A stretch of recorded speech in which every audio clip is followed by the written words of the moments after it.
I don't have my watch on. It's a little weird. I roll up my sleeves just a little bit. Alright. So this is my Doctor Strange video. I just spent a few minutes looking up what what comic book is on my t-shirt of Doctor Strange. Check it out. What? So cool. I don't know which comic book it is. I know it's not his first appearance because it was Strange Tales number 110, but that's not, who even knows stuff like that, but it is a Marvel premiere, so it's like, I think it's probably either his first or his second like solo series in the 70s. I think it's the second series because he lives again. So I feel like in the first series he does at the end, but I was like, whoa, he's alive. Anyways, trying to pick up the flashcard. I'm going to talk about the movie, other movies, comics, definitely Avengers is Assembled, and definitely House of M. Okay, start off. Doctor Strange is like a really big jerk in the beginning of the movie. Like, he's really pretentious, and like I did not like him. Neither did my mom, but I'll get into that.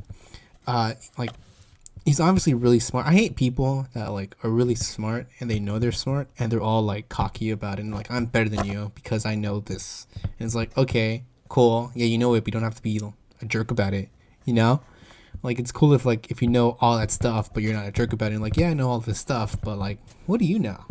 It's Doctor Strange, just like a really big jerk. Do not like him. And I did think it was interesting. It was really like how much information he could store in his head, like his photographic memory, because he mentions it like in like at one point during the movie. And he's like, oh, I have photographic memory, and like in the beginning, like it's like he knows was it Feel Good, the Feel Good song, and then Shining Star. Like he knows like when they first came out, and he knows like all those like really relevant details while he's like doing like this really hardcore surgery. So I feel like that's how good he is. Like he knows like he's like the best ever, and like he can slack off because like he's the best. But then when things go like hit the fan, like no games. That got a message. Oh yeah, and all he cares about is his reputation, which is like. You kind of see in the beginning when he's like in the car and he's like, oh, and ruin my perfect reputation, and then like he gets in a car crash, and then he goes to meet Pangborn, the guy that like sends him to Kamartaj. Ooh. Oh, it's relevant. The guy who sends him to Kamartaj, and then he's like, oh, the guy that sends Kamartaj, he was like, oh, I went to you, but you said I was untradeable and like I would tarnish your perfect record, and then at the end, the ancient one, like she was about to die, and he's willing to like he wants to operate, but he knows he can't, and like just the fact that he was willing to operate on her, that he wanted to operate on her, and like even though like he knew she was like gone, just kind of, I don't know, I felt like it said a lot. And even the fact that like he knew like that he could not operate, and like he told the other, I forgot what his name was. I feel like Doctor Strange like human, because I feel like the Doctor Strange down to earth side characters aren't that memorable. Plus, I actually feel like there weren't that many other side characters aside from the ones from like the hospital. I know, wasn't Dr. Palmer? I forgot what her first name. Christine. I think it was Christine Palmer, and it was that other doctor, the one he did not like. And then for the like on the magical side, there was Baron Mordo, who was like a villain. Well, he turns out to be a villain, and then there's Wong. And that's it. I feel like those are the only big Doctor Strange side characters. I feel like in the movie it feels like there's not much of a world, but like his world is so big. His lore is like insane. Oh yeah, his lore is insane. I know one of the things about the comics, because I don't know too much about Doctor Strange, the comics wise. I will be honest, I do not know that much. I know like very little, because to be honest with you guys, or you, I don't know how many people are watching this, to be honest with you, his comics scare me. Not because of like they're so trippy, but because there's so much. Like there's like so many interdimensions, like there's so many dimensions and like spells and stuff, and so many villains from different worlds, and there's so many like layers and layers and layers and layers and layers, and it's like overwhelming, and I can only handle so much. That's why like sometimes I've broken this rule like recently. Like when I started reading comics, I was like, all right, just stick to the down to earth heroes, because even though they can be a lot, they're still down to earth, and like it's still pretty easy to follow, and you don't have to worry about like magic or like cosmic stuff. So that's why I kind of stayed away from like Guardians of the Galaxy for a bit, because I know in the 2013 run, it was a lot. There's like they met the X-Men from like the past, and then there was like a trial of Jean Grey. Then it was a lot. So I try to stay away from those comics as much as possible. But in recent months, Jane Foster Valkyrie kind of leans into it like a little bit. The Thor Jane Foster comics like kind of leans into the cosmic side. So I try to stay away from those because it's a lot. It's overwhelming. Like I can only ever handle so much. So that's why I try to stay away from the Doctor Strange comics, because I know Doctor Strange lore is like an insane amount, and he's been around since like the 70s, and I've noticed it. He doesn't have that many what if issues, because I guess they came out at the same time. So it was yeah. Huh. I just realized that. Yeah. So I haven't read any of his comics, although I'm thinking about. I'm scared to start, but I'm thinking about picking up some comics of Doctor Strange and Scarlet Witch, because they're like the same sort of. Like they both scare me in terms of like lore, and I know there's like a friend of mine. He messaged me. He was like really looking forward to this video, and to be honest, Doctor Strange lore scares the hell out of me because it's so much, and like obviously comics like they reference other comic books and other storylines and other characters, and already reading that like on a down to earth comic book with like Spider-Man, it's like already like, all right, I can kind of follow along, but like I don't really know like fully what's going on. And then if you add like all these dimensions and spells and magic, and if you like add like, oh, remember that like one magical spell that we used in that one other dimension to defeat that like one monster from this comic book, I'm just gonna be like, oh my god, I don't know what the hell's going on. I know right now, I think in the comics right now, because I don't know, he got the use of his hands back, so he's like he's a surgeon now. So I'm actually thinking about reading that one. Well, I think it's like 2-3 issues in before quarantine happened. But anyways, yeah. So his lore scares me. I've like looked into the history of Marvel comics, and I know the artwork like from like the 70s. I don't know anything. I don't know much about his lore, but like I do know his artwork. His early artwork is beautiful. It's so insane. It's so colorful. It's so abstract. It's so mesmerizing. You can just stare at it forever. Like it could be your phone wallpaper, and people would like, oh, your wallpaper's so cool. Like thanks, it's from comic book. It's like it's amazing, and like when the movie came out, I was like, I really hope they find a way to somehow incorporate like the art style in the movie, and I hope they do it very well. But like I was thinking, I was 16 at the time, and I was thinking that's gonna be really hard to pull off, and then they pulled it off, and I was like, whoa, what the hell? And it's so cool, and I've always thought it was so interesting because I don't know about you guys, but when I think like alternate dimensions and like weird interdimensional spaces between those other worlds dimensions, I was like, that must be trippy as hell. Turns out, I don't remember who the artist was. I don't know if it was Jack Kirby or Steve Ditko, because I know those two are very close, like are like the two main artists that Stan Lee worked with. So I don't know who the artist was for Doctor Strange comics, but I know whoever he was, he took LSD and like he tripped out and he just drew what he saw, and it's insane. Like I've considered taking LSD just to see what it is, but like I can't draw, and I would want to draw out what I saw, but I was like, there's no point, you know? It's so cool. I'm like against drugs, but like if you want to do it, go for it. I'm not encouraging it, but like it's like that's so insane, you know? Like he just tripped out, and like Doctor Strange comics have like become like kind of they kind of carry that art style sort of like they changed around a bit sort of to like modernize it, but it's still like the colors, the abstractness. It's so cool. I wish I could, like just kind of have the image show up, and then you see the like some of the images, and I'm like, oh, this is from this comic book, but I can't do that because I'm literally just recording it off my laptop. I wish I could do that. My friends told me I need a better laptop if I want to edit stuff. It's gonna be expensive. I don't have any money. Okay.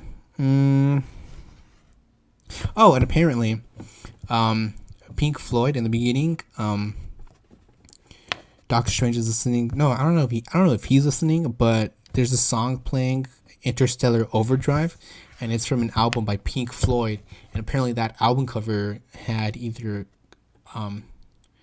album art inspired by Doctor Strange comic, or it picked up an art piece from the comic and had it as its album cover. And I think that's super cool. I feel like I know I'm a bit biased, but I feel like comic books aren't learned about that much in schools, and I feel like comic books have an influence in history, or at least I feel like they should be important enough to learn about in schools, because I know a lot of people recently in recent years are saying keep your politics out of my comic books, and I don't think anyone's asked me whether or not politics should be in comic books. I know that's like an argument that goes around, and not that anybody asks me, but I feel like politics should be in comic books, because I feel like I feel like me personally, I feel like that's what made them last so long in like the last 80 years, from the first appearance of Superman, Action Comics #1, released June 1930. 1939, 1938, 38. I think it was 38.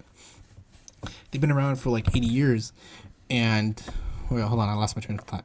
They've been around for 30 years, 80 years. They've been around for 80 years, and like the X-Men comics is like what was the word? The X-Men comics were inspired by the civil rights movement. Iron Man was based off of was it the Vietnam War? Captain America was based off to get people to sign up for World War II, and it's just there's just so and then comics have become so integral, and the Spider-Man had his own comic book where it's like an anti-drug issue, and it was a whole thing sort of, and then a little stamp they stopped using. It's a whole thing that if I want to go into it, I have to make a different video, and this is for Doctor Strange, and I'm just going off it. And pretty much what I'm trying to say is I really wish comic books could be at least taught more in school, or at least their influence or what inspired the comic books. And I know people don't like talking about politics, or they like PC, or it's PC, political correctness. Yeah, but I feel like politics should be in comic books to keep them more interesting and more relatable, and to make them last longer, because I want to read more comic books, and I think most of the comic books had something to do with whatever was going on back in, what year was it, 2015? No, 2014, 2015. Mm-hmm. Yeah. Let's see our Pink Floyd. Oh yeah. So I thought it was cool how oh wait, hold on. Oh, comics scare me too much. Adventures Assembled, House of M. So I've recently read House of M, and Doctor Strange kind of plays a relatively significant role in comic. If for whatever reason, if anyone's not familiar with the House of M storyline, it's really interesting. I feel like it's kind of loosely, the WandaVision is loosely based off of the House of M storyline, where Scarlet Witch loses her mind. It takes place after Avengers Assembled. I haven't read Avengers Assembled, but I do plan on reading it. So House of M, Scarlet Witch loses her mind, alters reality. She makes mutants the majority species, and she makes humans the minority. And a derogatory term that mutants use on humans are saps. So sap's a derogatory term. Where was I? Oh yeah, so she alters the fabric of Earth, reality, and she has 2 kids, and Vision's alive, and she changes everything. And Doctor Strange is trying to figure out like what went wrong. Because I read it a few months ago actually. Because he's trying to figure out. I read it February, early February. He's trying to figure out what went wrong. He's trying to fix it. But like Scarlet Witch is so strong, so powerful that he cannot figure out how to change it back. And like there's no spell that he can change. He can use to change it back. And I'm really looking forward to seeing that power dynamic within the new Doctor Strange movie with Scarlet Witch and Doctor Strange. And I kind of thought back in 2016, I was like, oh, Scarlet Witch might show up in Doctor Strange because like she's a witch and like she does magic and like he could train her. And now that Doctor Strange 2 is coming and like Scarlet Witch is confirmed to be in the movie and like she has her own show, I was thinking he might not train her. She might be like a minor antagonist, like she might be like losing her mind. He'll like try to fix it and multiverse of madness, and like she puts him through like so many dimensions. And so that's just about it. So like I just really want to see like that whole like those two characters together and like interact and like figure out their magic, because like Scarlet Witch is like incredibly powerful in terms of magic wise, and Doctor Strange is powerful as well, but not as powerful as like Wanda, because I don't know what it is about Wanda, but her power is like raw and it's like intense. It's like overflowing, I know a lot of people didn't like that the Ancient One's sex was changed or gender. They didn't like that she was a woman now, and like I didn't really care. Kind of, I mean, I cared a little bit. Like I know, I saw like an older photo of like the original Agent One, and he like the long beard and everything. And I thought it was kind of funny. Rewatching the movie again, I thought it was funny how like they had a guy looking exactly like the original Ancient One, and Doctor Strange is like, oh, thank you, Ancient One, and he just leaves, and like she's like to Swinton is right there, and he's like, oh, you're welcome. I thought that was so funny. Like originally, I thought that was funny too, but yeah, I thought that was funny. Like subverting people's expectations. I don't like when when the movies change like the genders. Originally, I like it, but like it's not that big of a deal. I don't lose sleep over it. I do lose sleep over thinking about time travel, so I try not to think about time travel before I go to sleep because it keeps me up at night. I know with Captain Marvel, I didn't like that they changed his gender too, but I was like, whatever. Like it's not that big of a deal. Like he dies, so he's not that relevant, and she died too. So it's like, plus like the gender wasn't like a significant part of his story either. Could have switched the gender on the comics and it probably would have been the same story. I think. Haven't read that many comics. What was I? Oh, her death though. Her death was sad. Her death was really sad. I forgot why I wrote it. I know there was something I really wanted to say about it, but it was sad, but it was also very beautiful. Like the whole scene, like there's this movie called Ferris Bueller's Day Off, and there's one quote, I don't know exactly word for word, but it's like life's pretty short, like you should stop and enjoy it every once in a while. And I feel like kind of thought about that quote in that moment, because like she literally stops time. She doesn't stop time itself, but she like goes into, it's the whole thing. She manages to slow down time just a little bit and just kind of like enjoy the view, and like the view, I don't know what it is about that scene, that moment, that window. Like they're in a hospital, people are dying, people are living, and like there's so much is going on, and then you look out the window and there's a helicopter, there's lightning, and there's like boats. I don't know if there are boats, but there's water. Like there's people living their lives, and like in that moment you just kind of stop and look at it, like everybody's living their life at this moment, and like I don't know, there's something beautiful about it. And then that's when Doctor Strange realizes like I have to step it up.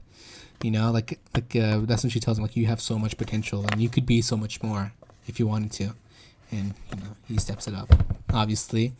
And I also thought near the end, the fight scene was so cool. Oh my god, my back is itching.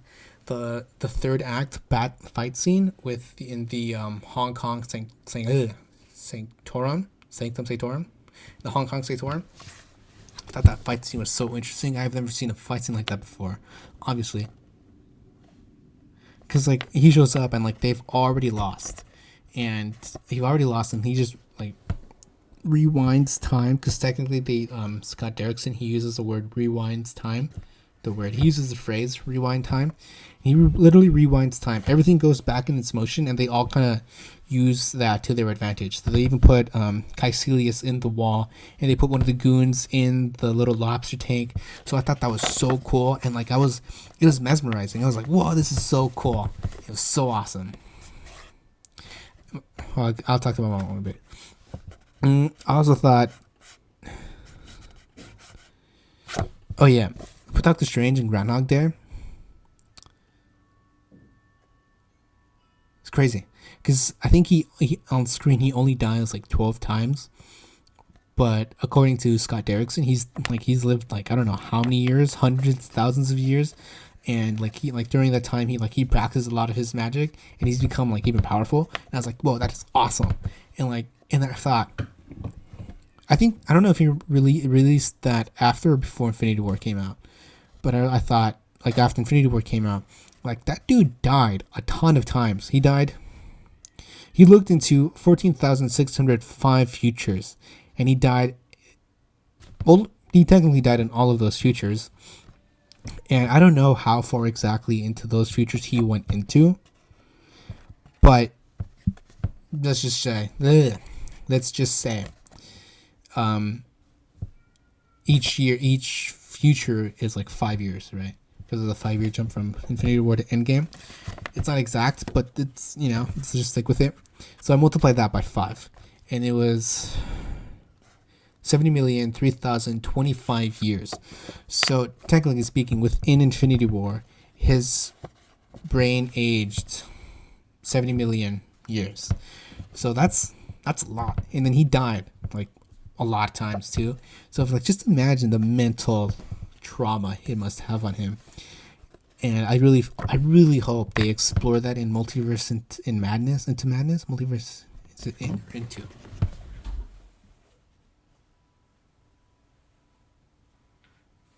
In the Multiverse of Madness. So I really hope they explore that in the Multiverse of Madness.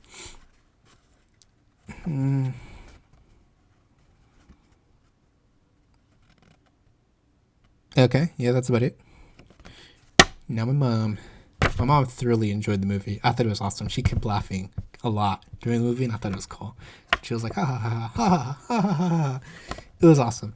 And then near the end, it was so cool. I didn't tell her that the Eye of Agamotto was the time stone, but I did tell her there was like 2 more stones. One was green and one was orange, and one was a time stone, right? I told her there was one left, but I wasn't gonna tell her like where it was, right? And so like she sees it and she doesn't think much of it. And at first she thought like that the Eye of Agamotto can like take things apart and put them back together, but I explained that it was just moving time, and she was like, "Oh, okay, that's cool." And at the end, when the guy says like, "Oh, like it's not safe to walk around with an Infinity Stone around your chest," she like turned and she was like, "That's an Infinity Stone," and I was like, "It is an Infinity Stone, isn't it cool?" Oh, she hated Steven at the beginning of the movie. She really hated him. She considered him... Okay, I wrote worse than Stark. And I was like, what did I mean? What did I mean she meant? Whatever. What did she mean? She said at the beginning, Stephen Strange was a lot like Tony Stark in the sense where like they're both like very egotistical and they only do things for their reputation and for their own benefit. More or less. For their own, it's too much. For their own benefit, and she told me that Stephen Strange got the short end of the stick. He got the worst half, where Tony Stark, like, yeah, he gets kidnapped and he almost dies, but like Stephen Strange was like handicapped for like a while. And Stephen Strange literally hit rock bottom where like he no longer had any more money. He had like nothing to his name except the watch. And Tony Stark still had like a mansion to go home to and everything. So she thought in that aspect, Stephen Strange had it worse than Stark, and that allowed him to like become a lot more mature and like, a lot more serious about his job. And that at the beginning, she's like, I thought it was interesting. At the beginning, he was only learning about himself because that's what the Ancient One says. And like at the end, like he seems to like to know so much about like this cosmic stuff. And I was like, oh, that's because he does. And I explained that, like during the time loop he died like 100 years or whatever, and that like he got to practice and like he knows all this stuff. And yeah, she said during when they were fighting in the mirror dimension, she got like tripped out. She didn't know what the hell was going on in the beginning. It starts off with the Ancient One fighting off the zealots of Caecilius and Caecilius, and like he was. It's so cool. It's so cool. This movie is so cool just for like the trippy stuff. It's awesome. I really hope to see more of this stuff in Doctor Strange too. But yeah, when she was like moving the buildings and like the floors were moving and then like portals were opening and like people were like jumping on walls and like jumping back like and like on the floor, the cement, and everything. She was like tripped out. She was like, "What the hell is going on?" And I was like, "Oh, that is magic." And she was like, "Is this actually happening like in reality?" And I was like, "No, they're in a mirror dimension, and in that dimension, it's like reality, but like they can do whatever they want, and it doesn't affect the real world." And she was like, oh, "Okay." And then at the end, near I think the second act, when Caecilius already has like the dark dimension powers, and they go into the mirror dimension, like around Stan Lee's cameo, and then like the whole New York City is like just so kind of crashing into itself. And I just like saw her. She was like, "What the?" I can't say bad words in her room. I went into that. Can't say bad words in her room. But she was like, what is all of this? And she was like, what? And yeah, she thought it was really interesting to see that. And then for the final battle, the time rewind. What did she say? She said she got dizzy. She was like, yeah, it was like weird to see like someone die and then just like kind of fly back into their car. I thought that was awesome. She's like, I thought it was weird to see them fly back into the car and like everything just kind of go back in the spot. And I thought Caecilius, she didn't say Caecilius, but like that's what she meant. I was like, I thought Caecilius like was dead when he got put into the wall. And I was like, what? No, that's such a lame way to go. And yeah, and then so she really liked this movie a lot. She thought she was a little confused with the end credit scene with Mordo going to go see Pangborn, because she thought that was Doctor Strange, and she was like, "Oh, so like he goes back to see him and like take away his power." And I was like, "Yeah." And then she was like, "So then how is he able to fight with the Avengers again?" And I was like, "What?" Like, yeah, like you just said he takes away his powers, but like he fights with the Avengers, right? And like, no, that's some other guy. So I had to explain it to her, and she was like, "Oh." I don't know why she thought they were the same thing. I guess all white guys look the same to her. The Avengers are all white. Most of them are white.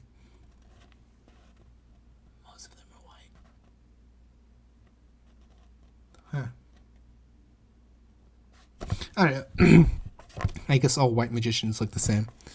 So she was a little confused on that, and she was like, "Oh, how like what's up?" So then I explained to her that Pangborn, you like has magical energy inside of him that's how he's able to walk, and yeah. She said something about Thor in credit scene. I forgot what she said though. They just said it was nice, and she was like, "Oh well, they all have to meet up eventually." So yeah, that's it. Hopefully today we watch Homecoming. Really excited. Homecoming is really awesome. Spider-Man's awesome. Who doesn't like Spider-Man? I know a lot of people don't like it, but whatever. I really did. We got 6 more movies to go. 1, 2, 3, 4, 5, 6. Yep, 6 more movies to go. All right, I'm done. Stay groovy. Stay safe. There's a third thing that I would say, but I forgot.